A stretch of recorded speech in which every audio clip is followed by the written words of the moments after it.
My name is Mary Johnson. I am 59 years old and live alone in a small house in Portland, Oregon. My husband died 8 years ago, and I have only one son, David. David moved to New York many years ago. He has a good life there with his wife and 2 children. He has a big house, a good job, and he is happy. But I live here alone. Every day, I wake up early, clean the house, cook food for myself, and sit quietly in the evening. No one visits me. David doesn't call often. Sometimes he sends money and says, "Mom, I'll come soon," but he never comes. Still, I wait for him. I love him very much. I keep his old photos in my room and look at them every day. One morning, someone knocked on my door. When I opened it, I was shocked. It was David.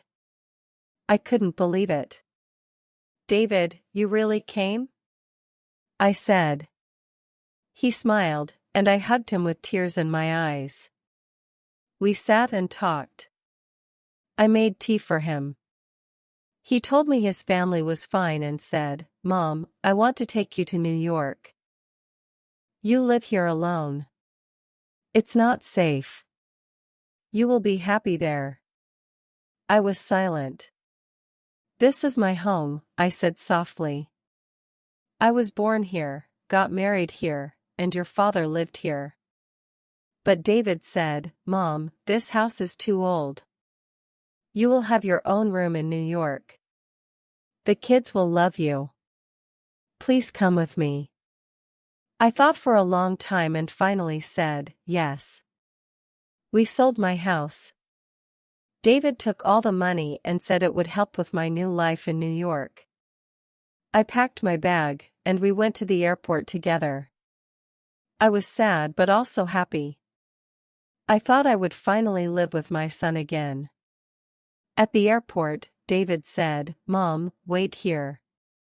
I'll get a wheelchair for you. The way is long. I'll be back in 5 minutes." I nodded and waited. 5 minutes passed, then 10, then 30. He didn't come back. I started to worry. I looked for him everywhere. 1 hour passed, still no David. A police officer saw me sitting alone and asked, "Ma'am, are you waiting for someone?" I said, "Yes, my son. He went to get a wheelchair. We are flying to New York."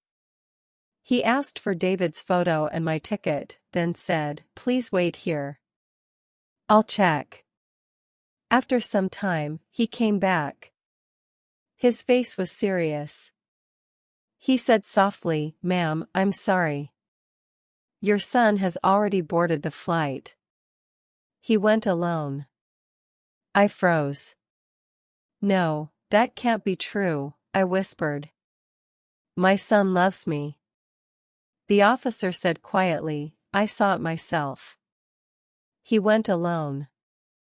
Tears rolled down my face. My heart broke into pieces. The officer said, "Ma'am, my name is James Carter. I'm a police officer here. You remind me of my mother. She passed away 5 years ago. Please come with me. You can't stay here alone.